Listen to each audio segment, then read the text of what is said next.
Air conditioner, यानी कि window air conditioner किस तरीके से काम करता है। सबसे पहले जानते हैं पुर्जों के बारे में और किस पुर्जे का क्या काम होता है, वो भी सारा कुछ। तो स्टार्टिंग करते ही हमारा है कंप्रेसर। इसके अंदर में इनबिल्ट आता है एक्यूमुलेटर। वो कंप्रेसर कुछ इस तरीके वाला होता है, यहाँ पर है, ये हमारा कंप्रेसर है और इसके अंदर में इनबिल्ट है एक्यूमुलेटर। तो सेम ये है एसी पे पूरा सिस्टम बताएंगे। पहले अगर यहाँ पे समझ में आ गया तो एसी पे आपको ऑटोमेटिक समझ में आ जाएगा। तो ये है पूरा एक्यूमुलेटर और ये हमारा है कंप्रेसर। कंप्रेसर को हम प्रेशर मोटर के नाम से भी जानते हैं, यानी कि इसका जो मुख्य काम है क्या करना है, गैस को कंप्रेस करना, यानी कि पाइपों में भेजना। इसका दो काम होता है, गैस को खींचता है और फेंकता है प्रेशर के साथ में, इसलिए इसका नाम पड़ा कंप्रेसर। इसमें दो लाइनें होती हैं, एक सक्शन लाइन होती है जिसको हम लो साइड कहते हैं और दूसरी लाइन होती है डिस्चार्ज लाइन जिसको हम हाई साइड कहते हैं। लो साइड क्यों कहते हैं, क्योंकि यहाँ पे आसानी से गैस आ जाती है, तो यहाँ पे इसको ज़्यादा एनर्जी नहीं यूज करनी पड़ती, इसलिए इसको हम लो साइड बोलते हैं। लेकिन यहाँ पर हाई साइड बोलते हैं क्योंकि यहाँ पर जब डिस्चार्ज होता है काफ़ी प्रेशर होता है, इसलिए इसको हम हाई साइड कहते हैं। तो लो साइड से गैस खींचता है और हाई साइड से गैस फेंकता है। तो गैस इस तरह से होते हुए लिक्विड फॉर्म वाली गैस कंडेंसर की पाइपों में जाती है और ये गैस ऐसे जाते हुए पूरी पाइपों से घूमते हुए आ जाती है हमारे फिल्टर ड्रायर के पास में। फिल्टर के इस साइड और इस साइड दोनों से हमारी जाली होती है जो गैस के अशुद्धियों को छानती है। बाई चांस गैस में कुछ हो गया आयल तो ये उसको छान देगी और उसके बाद से जाता है ड्रायर में। ड्रायर के अंदर में सिलिका के छोटे छोटे कण भरे गए होते हैं जो नॉर्मल हीटिंग पे अधिक हीट हो जाते हैं और क्या करते हैं, अगर कोई नमी आ जाने की कोशिश करेगी तो उसको वाष्प में परिवर्तित कर देते हैं। वापिस ये जो पाइप है कैपिलरी पाइप, ये काफ़ी पतली पाइप होती है, इसका व्यास जो होता है काफ़ी कम होता है, 0.5 से 0.25 mm के आसपास होता है। मतलब ये जो पतली वाली सुई होती है वो जा सकती है इतना, इसके अंदर का छिद्र बहुत पतला होता है, जिसकी वजह से क्या होता है, इधर प्रेशर बढ़ जाता है, ठीक ना। अब इधर प्रेशर बढ़ने की वजह से क्या होता है, हमारा जो कंडेंसर होता है ये हीट होने लगता है, ठीक है। जब कंडेंसर हमारा हीट होता है तो इसमें से जो लिक्विड फॉर्म वाली गैस है वो जब हीट होगी तो क्या होगा, उसमें से वाष्प निकलता है। अब वाष्प रूपी जो गैस है यहाँ से कूलिंग कॉइल में जाती है और कूलिंग कॉइल का जानते हैं नाम होता है, कूलिंग कॉइल को हम एवेपोरेटर के नाम से जानते हैं। एवेपोरेटर का मतलब होता है इसमें गैस आके एवेपोरेट होती है। एवेपोरेटर का मतलब क्या, संघनित होना, यानी कि एवेपोरेटर के अंदर गैस आता है, वाष्प रूप में गैस आती है और क्या लगती है, संघनित होती है, जिसलिए कूलिंग कॉइल की जो पाइपें होती है ये ठंडी होने लगती है, ठीक है। जब ये पाइपें घूमेंगी तो पूरी जो पाइपें होंगी ये ठंडी होने लगती है। इस पाइपों से घूमते हुए ये वापस गैस आती है एक्यूमुलेटर में और यहाँ आकर गैस जो होती है बिल्कुल स्टोर होने लगती है और बिल्कुल स्पीड इसकी बिल्कुल स्लो हो जाती है, जिससे होता क्या है, गैस वापस पूर्ण रूप से लिक्विड फॉर्म में चेंज हो जाती है और उसी लिक्विड फॉर्म को फिर से कंप्रेसर खींचता है और फिर क्या करता है, डिस्चार्ज करता है। तो ये सारा इसका सिस्टम है हमारा। ये कंडेंसर, इसको हीट एक्सचेंजर कहते हैं, ये हमारा फिल्टर टायर, इसको एक्सटेंडर कहते हैं। ये कैपिलरी ट्यूब है, बहुत ही पतली पाइप, इसको एक्सपेंशन वाल्व बोलते हैं। ये पूरा कूलिंग कॉइल है, इसको एवेपोरेटर कहते हैं। इसके सबसे पहले प्लास्टिक का ग्रिल लगा होता है जिसको हम फ्रंट ग्रिल कहते हैं। उसके पास एक एयर फिल्टर होता है, जस्ट उसके बाद ये हवा पे अशुद्धियों को छानने का काम करता है। तो ये पूरा सिस्टम है। अब थोड़ा समझते हैं वैज्ञानिकों ने क्या दिमाग लगा के इसको बनाया है, वो देखो। पूरा ये यहाँ पे वैज्ञानिक पूरा दिमाग है, क्योंकि एक ही गैस बार बार घूम करके कूलिंग करने का काम करती है। अब एक बार सोच के देखिए, अगर ये ब्रेन टाइप का सिस्टम ना होता, यानी कि ये दिमाग ना लगाया होता, कूलिंग करने वाला ही नहीं है। अगर केवल इसमें से कैपिलरी हटा जाए तो कूलिंग नहीं होगा, क्योंकि गैस आएगी और उसी तरह से गैस बस घूमती रहेगी और ठंडा नहीं होगा। तो कैपिलरी लगाने से क्या होता है, प्रेशर बढ़ता है। पूरा हम समझते हैं सिस्टम कैसे इसको बनाया गया।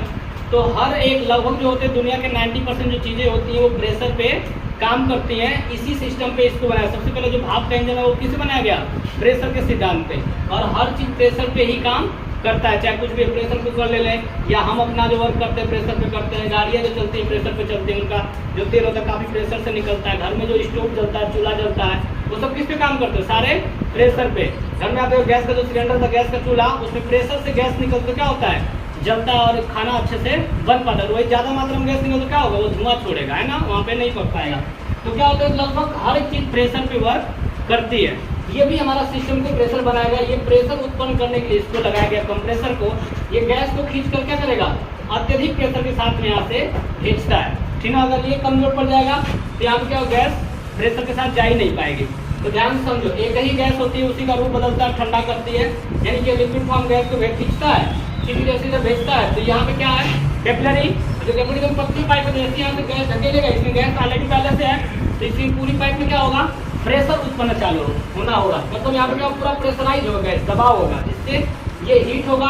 और जब हीट होगा तो क्या होगी, गैस का जो फॉर्म है वो चेंज होना चालू होगा, यानी कि लिक्विड फॉर्म वाली गैस वाष्प में बदलने चालू होगी और इसमें वाष्प रूपी गैस क्या होगी, एंट्री करेगी। तो इससे वाष्प ही जा पाएगी, लिक्विड नहीं जाने वाला, क्योंकि इसके पहले फिल्टर ला रहा है, तो ये क्या करेगा, जाने नहीं देगा। जब प्रेशराइज होगा तो गैस में से भाप निकलेगा और वो कितना पतले से क्या हो सकता है, जा सकता है। तो वो जा करके कूलिंग कॉइल में क्या करता है, बिल्कुल संघनित होता है और ठंडा होता है, यानी कि वापस इस रूप में गैस क्या था, लिक्विड फॉर्म में, लिक्विड से वाष्प में बदला और वाष्प से वापस होकर फिर कहाँ गया, लिक्विड फॉर्म में, और फिर से खींचेगा, फिर डिस्चार्ज करेगा, फिर से मतलब प्रोसेस इसका चलता रहता है। तो पूछे गैस कब खत्म होगा, इसमें कब गैस भरना पड़ेगा, तो गैस कभी भी खत्म नहीं होता जब तक कि कहीं से लीकेज न करे।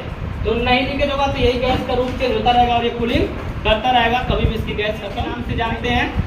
और ये प्रोसेस लाइन भी इसको कभी कभी बोलते हैं। इसके बीच में हमने पार्टीशन लगाया है। ये पार्टीशन क्या करता है, पार्टीशन जो है ये हीटिंग वाले आइटम को एक तरफ और कूलिंग वाले आइटम को एक तरफ करने के लगाया गया। जितने भी गर्म वाले, जैसे कंप्रेसर हुआ, फैन मोटर हुआ, कंडेंसर हुआ, ये सारे गर्म होते हैं, हीट होते हैं। जब हीट होंगे तो हीटिंग इधर से निकालने का काम करें कंडेंसर फैन, वो आगे बताएंगे।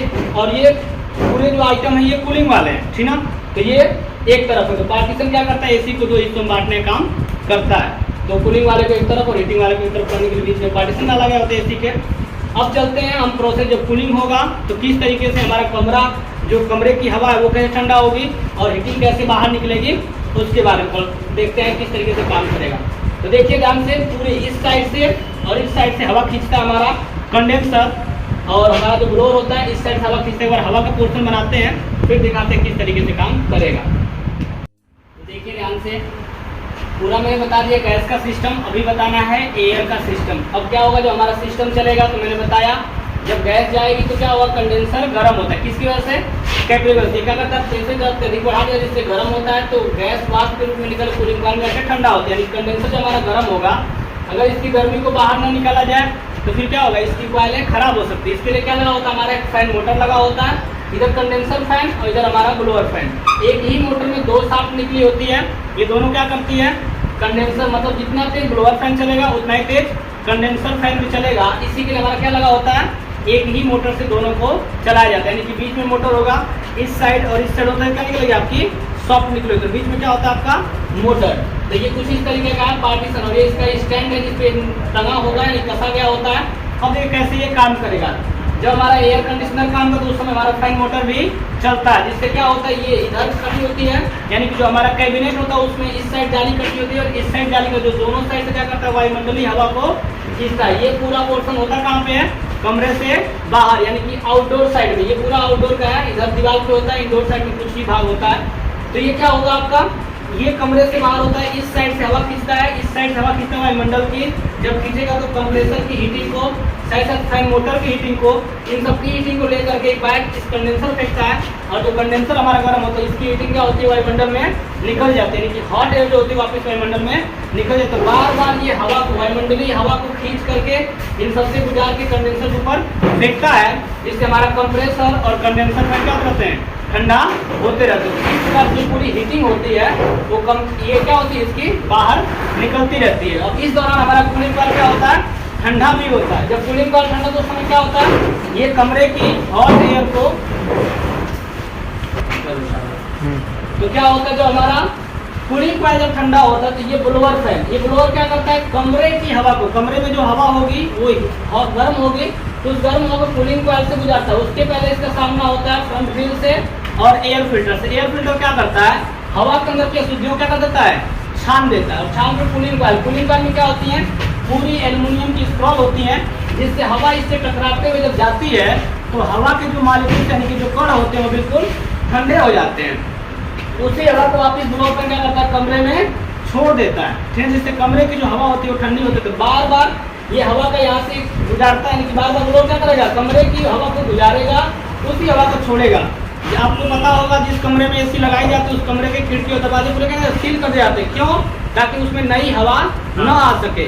तो बार बार एक ही हवा का सर्कुलेशन कराता है, यानी कि कूलिंग कॉइल से गुजारेगा और फिर उसको कमरे में छोड़ेगा। जब एक बार छोड़ेगा तो हवा कुछ ठंडा होगी, दोबारा फिर गुजारेगा, फिर से छोड़ेगा तो हवा कुछ और ठंडी होगी, तीसरी बार, चौथी बार, पांचवी बार, ऐसे लगभग 1 घंटे के अंदर में वो 3600 से 4600 बार के राउंड में घुमा देता है। तो सोचिए एक हवा जब 3600 टाइम इससे गुजरेगी और कमरे में छोड़ेगा तो हवा जो क्या है बिल्कुल ठंडी आती है। अब हवा की ठंडी होने से कमरा क्या होता है, बिल्कुल ठंडा हो जाता है। तो इस तरीके जो आपका एयर कंडीशनर होता है बार बार उसी हवा से गुजार करके ठंडा करने का काम करता है कमरे की हवा को। इस बीच में क्या होता है, यहाँ पे वेंटिलेशन विंडो लगा हुआ है, इसके बारे में उसके तो अभी देख लीजिए। तो ये वेंटिलेशन विंडो है, इसका काम क्या है, इसका वर्क होता है जब कमरे का दरवाजा 5 से 6 घंटे तक नहीं खुलेगा तो कमरे में कार्बन डाइऑक्साइड की मात्रा क्या होती है, बढ़ जाती है, ऑक्सीजन की मात्रा कम हो जाती है। इसके लिए क्या किया जाता है, तो दरवाजा आप खोल के 5 से 6 घंटे के बीच में या तो वेंटिलेशन विंडो को खोल दीजिए। जैसे आप वेंटिलेशन विंडो खोलेंगे कमरे की जो कार्बन डाइऑक्साइड इस खिड़की से होकर के बाहर निकल जाएगी और इससे बाहर की जो हवा होगी ताजी वाली वो अंदर, यानी कि ऑक्सीजन वाली हवा अंदर आएगी। तो 15 से 10 मिनट इसको खोल के रखना है, इससे क्या होगा, जो आपको घुटन वाली फीलिंग होगी वो बिल्कुल खत्म हो जाएगी। तो इस तरीके से पूरा इसका प्रोसेस होता है, यानी कि जब हीट होगा तो ये सारी हवा खींच करके पूरा फेंकेगा, इसकी गर्मी बाहर निकलती रहेगी। और जब ये कोल्ड होगा तो कमरे की हवा को ब्लोअर भी डालेगा इस तरह से, इससे क्या होगा, आपका कमरा बिल्कुल ठंडा होगा, यानी कि हवा बिल्कुल जो कमरे की ओर ठंडी होगी जिससे कमरा आपका ठंडा हो जाएगा। तो पूरा प्रोसेस यही था, मैंने गैस का बता दिया प्रोसेस, गैस कैसे काम करता है, कैसे गर्म होता है, कैसे ठंडा होता है, कंडेंसर फैन क्या काम करता है, अभी प्रैक्टिकल करवाएंगे इसका तो वो भी हम बाद में दिखा देंगे। तो ये वाला सबको समझा गया, ठीक है।